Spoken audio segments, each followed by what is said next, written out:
Assalamualaikum warahmatullahi wabarakatuh. Sahabat akademia semua, berjumpa lagi dengan saya, Suhada, dari Prodi Manajemen Fakultas Ekonomi Universitas Nahdlatul Ulama Yogyakarta, dalam sesi mata kuliah Sistem Informasi Manajemen. Mata kuliah Sistem Informasi Manajemen adalah salah satu mata kuliah wajib yang diambil oleh mahasiswa semester 3 dengan bobot 3 SKS. Sesi video ini dipersembahkan khusus dalam rangka memenuhi salah satu persyaratan sertifikasi dosen untuk dokumen pernyataan diri dosen dalam unjuk kerja Tridharma Perguruan Tinggi, PDD, UKT, PT. Mata kuliah Sistem Informasi Manajemen dirancang untuk mempersiapkan mahasiswa agar mampu memahami peran dan potensi teknologi informasi dalam lingkungan organisasi ataupun bisnis saat ini. Yang kedua, mahasiswa juga diharapkan mampu mengelola sumber daya teknologi informasi untuk mencapai tujuan organisasi dengan menciptakan keunggulan kompetitif perusahaan. Mata kuliah Sistem Informasi Manajemen memiliki 7 CPL.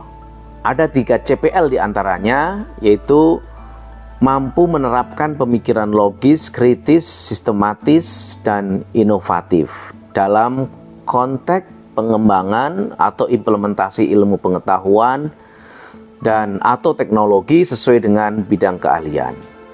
Kedua, mampu mengemukakan ide atau gagasan dengan jelas secara sopan, persuasif, dan sistematis untuk mengambil keputusan secara tepat dalam konteks penyelesaian masalah di bidang keahliannya berdasarkan hasil analisis terhadap informasi dan data. Kemudian mampu mengelola pembelajaran secara mandiri, menggunakan platform digital yang relevan sebagai resource pembelajaran dan juga sebagai media dakwah. Selain CPL, mata kuliah ini memiliki 2 CPMK. CPMK yang pertama mampu menguraikan konsep dasar, ruang lingkup, unsur, dan komponen sistem informasi, peranan teknologi informasi untuk keunggulan bersaing, dan analisis strategi perusahaan dalam konteks implementasi IT. Kemudian CPMK yang kedua, mampu melakukan analisis dalam kajian pemilihan akuisisi teknologi informasi dan program transformasi digital, mengenal dan menganalisis praktek implementasi IT, misalnya sistem informasi manajemen, business intelligence, big data, dan juga mampu memahami peranan manajer dalam pengembangan sistem informasi manajemen. Ini saya kira salah satu ending point yang sangat penting. Ada 9 materi utama dan 1 proyek final dalam mata kuliah Sistem Informasi Manajemen. Pada sesi pertama, kita akan mengajak mahasiswa untuk memahami sekaligus memotivasi dari seluruh peserta didik tentang urgensi mengapa sih kita perlu belajar sistem informasi manajemen? Mengapa calon manajer, mahasiswa manajemen belajar sistem informasi manajemen? Setelah itu kemudian ada materi tentang komponen sistem yang meliputi hardware dan software. Kemudian yang ketiga, ini adalah core dari pemahaman sistem informasi tentang bagaimana mengimplementasikan sistem informasi manajemen sebagai bagian dari strategi bersaing perusahaan dalam menciptakan competitive advantage. Kemudian ada materi teknikal, ada e-commerce, sistem database management, big data, AI, IoT, ERP, dan juga setelah itu kita enhance lagi menjadi memposisikan diri mahasiswa diminta untuk bisa memahami apa peranan manajer dalam pengembangan sebuah sistem aplikasi ataupun dalam rangka mengakuisisi information teknologi. Kemudian ditutup dengan proyek final secara berkelompok, semua mahasiswa membuat kelompok, kemudian mereka akan melakukan presentasi tentang inovasi teknologi ataupun ide solusi berbasis teknologi untuk kepentingan bisnis. Ini timeline secara umum, gambaran bagaimana seluruh pertemuan dari awal pertemuan pertama sampai dengan pertemuan yang ke-16, mahasiswa akan belajar bersama-sama dengan saya sebagai pengampu, mulai dari penguatan konsep tentang konsep dasar ruang lingkup, peranan SIM dalam bisnis, kemudian mengenal komponen sistem database, dan pada dua fase pertama ini mahasiswa sudah mulai diminta untuk menemukan ide awal dan melakukan drafting atas ide inovasi itu sebagai solusi.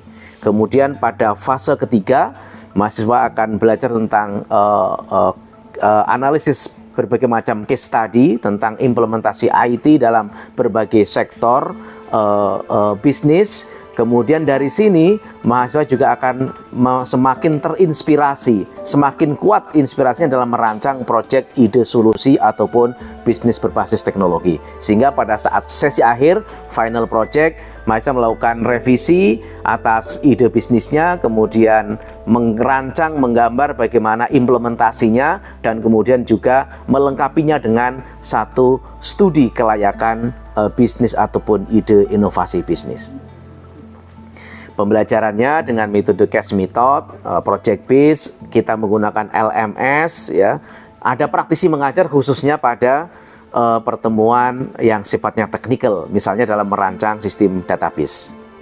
Pembelajarannya dari sekian 16 kali pertemuan, ada tatap muka dan juga daring, 20% daring, 80% dengan tatap muka langsung luring, baik itu sifatnya pemberian materi, presentasi kelompok maupun diskusi secara berkelompok. Dan penilaiannya ada 3 komponen utama, aktivitas partisipatif, kemudian hasil project atau hasil studi kasus atau PBL, ataupun yang ranahnya kognitif. Nah, catatan kecil, sebuah note yang penting untuk teman-teman mahasiswa agar aktif menggunakan LMS di SIUNO ya. Ini penting karena apa? Karena seluruh riwayat log aktivitas Anda akan terekod, kapan Anda membuka materi, kapan Anda membaca materi, kapan Anda mengunggah tugas, itu akan secara otomatis menjadi part of dari aktivitas atau keaktifan Anda dalam mengikuti perkuliahan ini sebagai bagian penilaian dalam komponen aktivitas partisipatif. Demikian sahabat semuanya, para akademia, para mahasiswa, sebagai penjelasan awal tentang mata kuliah Sistem Informasi Manajemen. Untuk selanjutnya kita akan mengikuti salah satu dokumentasi dalam sesi pembelajaran Sistem Informasi Manajemen berikut. Assalamualaikum. Waalaikumsalam. Gimana teman-teman, sehat? Oke, semua sehat ya. Baik, hari ini kita akan kuliah kembali. Sebelum kita mulai, kita berdoa bersama-sama. A'udzubillahi minasyaitonirrajim. Bismillahirrahmanirrahim. Raditu billahi rabba wa bil islami dina wa bi Muhammadin nabiyya wa rasulah. Rabbi zidni ilma warzuqni fahma. Amin. Oke, baik teman-teman semua, kita akan mulai di kuliah hari ini. Di materi sebelumnya kita sudah membahas tentang urgensi belajar sistem informasi, kemudian komponen sistem informasi, hardware dan software. Nah, hari ini kita akan masuk ke implementasi sistem informasi sebagai strategi bersaing atau menciptakan keunggulan kompetitif. Nah, oke, baik. Untuk memulai, saya akan mereview kembali apa yang sudah teman-teman pelajari dan kita pelajari bersama dari materi sebelumnya. Saya akan punya 2 pertanyaan. Saya kira teman-teman sudah bisa menjawab dengan baik. Saya akan mulai dari pertanyaan yang kedua. Apa perbedaan antara software aplikasi dengan software sistem? Oke, silakan. Software aplikasi itu perangkat lunak yang dirancang untuk membantu pengguna melakukan tugas tertentu atau menyelesaikan pekerjaan yang spesifik. Kalau software sistem itu perangkat lunak yang bertugas mengelola dan mengendalikan perangkat keras komputer agar bisa menjalankan aplikasi dan tugas-tugas dasar. Apa contoh software system? Contohnya apa kira-kira? Windows. Oke. Ya. Windows, Linux, ya, dan lain sebagainya ya. Oke, baik. Saya kira sudah cukup menguasai. Kemudian ada satu pertanyaan lagi, mengapa manajer, calon manajer, masa manajemen perlu belajar sistem informasi manajemen? Siapa duluan? Oke, silakan Lisa. Mungkin untuk meningkatkan efisiensi dan produktivitas, Pak. Oke, good. Efisiensi produktivitas, silakan. Nanti. Adaptif terhadap perubahan teknologi. Oke, adaptif. Yang ketiga, silakan. Menciptakan keunggulan kompetitif. That's point. Jadi ini poin penting bahwa sistem informasi manajemen itu digunakan oleh perusahaan dalam menciptakan keunggulan kompetitif. Yang disebutkan tadi adalah untuk menciptakan keunggulan kompetitif. Nah, oke, baik. Hari ini kita akan belajar tentang bagaimana perusahaan itu menciptakan keunggulan kompetitif dengan mengimplementasikan sistem informasi teknologi. Nah, kita akan mulai dari pengertian apa itu keunggulan kompetitif. Keunggulan kompetitif itu adalah kemampuan perusahaan untuk menciptakan nilai, added value, nilai tambah yang mampu melebihi pesaingnya. Nah, misalnya kalian punya pesaing nilainya 8, Anda 9, Anda unggul. Itulah namanya keunggulan. Nah, fungsinya apa? Perusahaan punya keunggulan kompetitif adalah untuk menjaga ketahanan, ya, untuk menjaga ketahanan dirinya. Agar apa? Agar dia bisa melakukan apa? Barrier to entry, jadi menghalangi pemain baru untuk masuk dan menyaingi dia. Ya, barrier to entry. Nah, ini salah satu fungsi dari menciptakan keunggulan kompetitif dalam sebuah bisnis. Baik. Nah, menurut Porter itu paling tidak ada 3 pilar dalam menciptakan keunggulan kompetitif. Nah, pertama apa? Pertama adalah cost leadership. Ya, strategi kepemimpinan biaya. Perusahaan itu akan unggul kalau dia apa? Dia bisa cutting cost, efisien, biayanya murah, rendah, kualitasnya bagus. Misalnya seperti itu. Yang kedua apa? Differentiate, beda. Ya, segmennya beda. Punya nilai yang tinggi di mata konsumen, fiturnya, dan lain sebagainya. Kemudian apa lagi?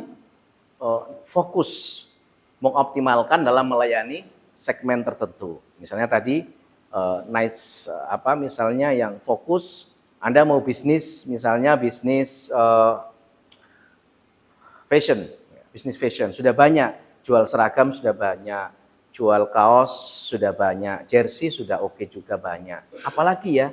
Oh, oke, ada special case, ada orang yang butuh baju dengan custom tertentu, misalnya ada yang oversize atau yang terlalu kecil misalnya. Itu juga satu layanan yang bisa kita berikan. Itu sebagai contoh. Nah, ini menurut Porter ada 3 pilar. Nah, kemudian apa sih peran teknologi informasi dalam keuangan, dalam menciptakan keunggulan kompetitif? Ya, pertama teknologi itu sebagai change enabler atau enabler perubahan. Jadi dengan adanya IT mampu mendorong, memungkinkan perusahaan menemukan model bisnis baru atau disruptif. Contohnya adalah Gojek, ya misalnya seperti itu. Dulu orang mau berpindah dari satu tempat ke tempat yang lain, kalau mau menggunakan jasa motor atau mobil bisa pakai taksi atau motor di ojek pangkalan. Sekarang mulai dari rumah sampai dengan tujuan akhir, jadi sampai original destination-nya, jadi dari awal sampai akhir mereka bisa menggunakan jasa layanan Gojek atau Grab atau mungkin Maxim. Jadi ini saya kira suatu contoh yang paling nyata bagaimana IT bisa menjadi sebuah enabler terhadap perubahan sebuah bisnis. Yang kedua, optimasi operasional. Tadi sudah disebut juga oleh Porter tentang fungsi dari IT ini dalam meningkatkan efisiensi atau cutting cost, mengurangi biaya. Termasuk mempercepat dari delivery, ya, dan proses bisnis. Nah, apalagi pengambilan keputusan. Dengan teknologi kita bisa melihat, kita bisa monitor perubahan behavior dari konsumen kita. Sehingga apa? Perusahaan bisa dengan cepat melakukan keputusan. Oh, ini seleranya berubah. Kemudian perusahaan melakukan kebijakan baru. Nah, ini model Porter ya, Five Forces versi Porter dan peran IT. Kan kalau Porter menyebutkan dalam bisnis itu bagaimana kita bisa bersaing kira-kira dengan analisisnya Forces, analisisnya Porter itu dengan apa? Kita bisa menyelesaikan terhadap ancaman. Kita bisa ancaman pendatang baru, kita bisa mengantisipasi. Nah, IT itu bisa menciptakan barrier to entry. Apa contohnya? Teknologi leader, ya misalnya BCA gitu, dia susah sekali disaingi karena dia punya sistem teknologi yang cukup tinggi. Sehingga kalau ingin menyaingi layanannya BCA misalnya, ya dia harus investasi yang besar. Ada barrier to entry. Apalagi kekuatan pemasok, ya dalam supply chain management platform B2B itu, maka sebuah perusahaan bisa mengurangi ketergantungan pada pemasok tertentu. Ya dengan sistem informasi dia bisa melakukan e-procurement, pengadaan secara online, sehingga dia bisa kontak langsung dengan pemasok yang banyak, sehingga tidak tergantung terhadap satu pemasok. Akhirnya apa? Dia dapat harga yang lebih murah. Ya, itu kekuatan dia dalam tawarnya terhadap pemasok. Kemudian apalagi daya tawar terhadap pembeli, ya, kekuatan terhadap pembeli. Sama juga dia dengan CRM atau Customer Relationship Management, ya, dia bisa memberikan layanan yang spesifik, ya, membangun kepercayaan dan orang mau pindah itu susah, ada switching cost. Jadi orang mau pindah dari satu layanan ke yang lain itu harus ada biaya tambahan. Misalnya kalau pengguna layanan kartu Halo misalnya sudah terlanjur bayar setiap bulan, nomornya oke gitu, mau pindah juga enggan juga. Ini bagian dari bagaimana mereka punya perusahaan mempunyai kekuatan terhadap pembeli. Nah, juga apalagi ancaman produk substitusi, itu juga satu kekuatan dan juga persaingan industri. Saya kira itu yang penting dan ini versinya Porter. Nah, ini yang paling pokok yang harus kalian ingat, ya, tidak boleh lupa, simple tapi saya kira ini akan mengantarkan kalian kalau kalian jadi manajer. Kapanpun, dimanapun, ini perlu diingat. Apa? 5 strategi utama bersaing yang dapat diimplementasikan dengan kita menggunakan IT. Ini menurut O'Brien, ya. Ada 5. Tadi Porter ada 3 yang pokok. Ini ada 5. Jadi apa itu? Pertama tentang cost leadership. Sama ya, kepemimpinan biaya. Sudah saya jelaskan lagi. Yang kedua apa? Differentiate strategy. Tadi sudah sebut juga ada pada Porter. Sama. Kemudian apalagi tentang innovation strategy, strategi inovasi. Nah, tadi apa? Apa bedanya dengan yang lain? Kalau inovasi itu menemukan berbagai cara baru untuk melakukan bisnis yang itu merubah, ya, ada perubahan yang cukup mendasar pada struktur industrinya. Jadi kalau kita contohkan Gojek, dulu menjadi perusahaan yang melayani transportasi publik itu harus izin ke Kementerian Perhubungan. Ada izin trayek dan lain sebagainya. Sekarang Gojek tidak perlu izin karena apa? Dia bilang saya tidak punya kendaraan. Saya hanya menyediakan aplikasi bagi mereka yang punya kendaraan dan menyediakan aplikasi bagi mereka yang ingin jasa untuk naik kendaraan. Jadi agak berbeda struktur bisnisnya. Itu namanya inovasi. Kemudian growth strategy. Ya, dengan IT kita bisa juga digunakan untuk memperluas kemampuan perusahaan dalam memproduksi barang atau juga menjual sampai dengan pasar global. Nah, yang kelima adalah strategi persekutuan atau aliansi strategik. Contoh GoTo, ya, Gojek, Tokopedia, itu melakukan aliansi strategik. Nah, ini contoh ya, contoh sederhana. Nah, ini jangan sampai lupa tentang 5 strategi utama dalam menciptakan keunggulan kompetitif dengan menggunakan teknologi informasi. Ini sangat penting ya. Nah, ini contoh-contoh yang bisa teman-teman pelajari, mulai dari strateginya apa, contohnya ini cost leadership, Dell Computer, kemudian apalagi penggunaannya untuk perakitan online. Ya, kemudian apa manfaatnya? Produsen berbiaya paling rendah misalnya. Apalagi misalnya ada inovasi, punya Federal Express, ada pertumbuhan nih Walmart, pemesanan barang dan melalui jalur satelit global.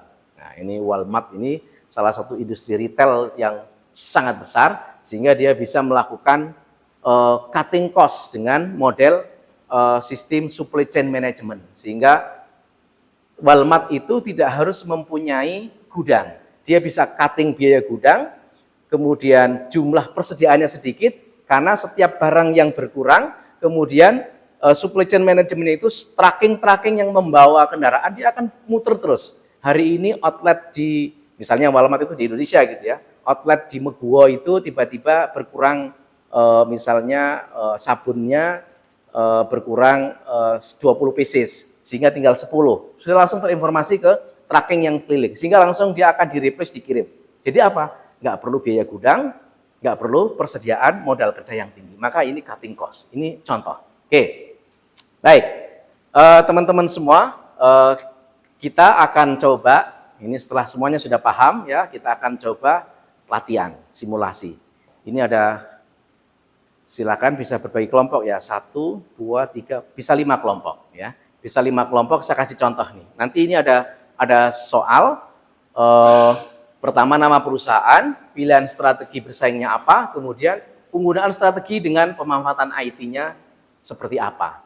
Nah, misalnya ini Gojek. Oh, dia menggunakan innovation strategi dan aliansi strategi. Jadi satu perusahaan bisa menggunakan lebih dari satu strategi utama.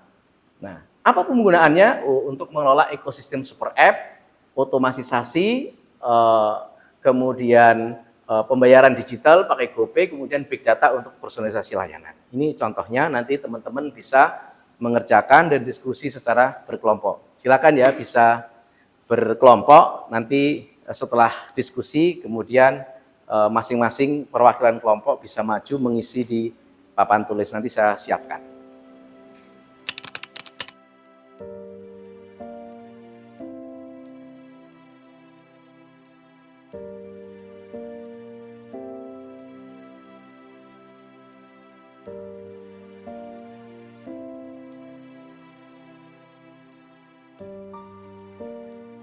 Oke, cukup ya waktunya diskusi. Silahkan teman-teman menuliskan hasil jawabannya di depan sini ya, secara singkat mulai dari sini dulu, silahkan. Ya, tulis spidol ya. Ya, silakan. Ya.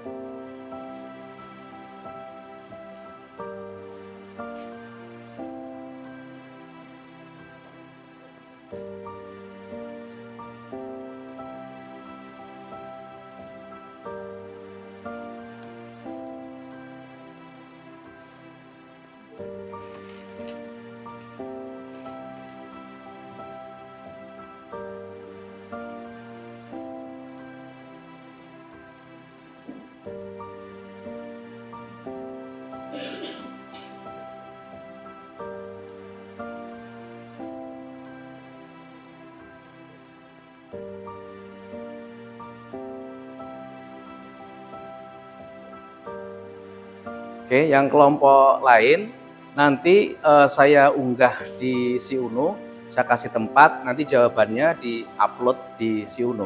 Jadi ini yang menuliskan di depan cukup 2 saja, nanti yang kelompok lain silakan diunggah di SiUNU ya. Hari ini saya sudah siapkan, jadi kalian bisa mengunggah, dan termasuk yang sudah maju juga tetap diunggah karena bagian dari angka partisipatif. Jadi kalau nggak mengunggah tepat waktu maka skornya akan berkurang. Ya, saya kira udah oke ya, keren. Saya kira paham semuanya untuk materi bagaimana strategi bersaing sebuah perusahaan dengan mengimplementasikan teknologi informasi. Dari berbagai contoh dan case yang sudah kita bahas bersama, teman-teman sudah paham ya. Terima kasih. semua sudah memahami, nanti silakan dikumpulkan di LMS yang kita sediakan. Saya kira itu untuk hari ini ya, materi hari ini, bahwa IT itu harus terintegrasi karena dia sebagai pondasi, bukan hanya sebagai pendukung tetapi sebagai pondasi utama dalam menciptakan keunggulan kompetitif sebuah perusahaan yang modern. Kemudian harus ada alignment, ada keselarasan strategis antara visi misi perusahaan dengan implementasi IT, termasuk bagaimana investasi teknologi informasi. Kemudian 5 strategi utama jangan lupa: cost leadership, differentiation strategi, inovatif strategi, growth strategi, dan aliansi strategi. Itu harus di luar kepala karena ini akan kalian ketemu di lapangan ketika Anda bekerja di perusahaan. Saya kira itu sesi hari ini. Saya juga sudah mengirimkan di LMS beberapa video yang harus ditonton sehingga kalian mendapatkan pencerahan tambahan tentang materi hari ini. Terima kasih, kita tetap bersama dengan baca hamdalah bersama-sama. Alhamdulillahirabbil alamin. Assalamualaikum warahmatullahi wabarakatuh. Waalaikumsalam warahmatullahi wabarakatuh. Baik, demikian video dokumentasi pembelajaran mata kuliah Sistem Informasi Manajemen yang dapat kami sampaikan. Terima kasih, salam sehat dan salam inovatif. Wassalamualaikum warahmatullahi wabarakatuh.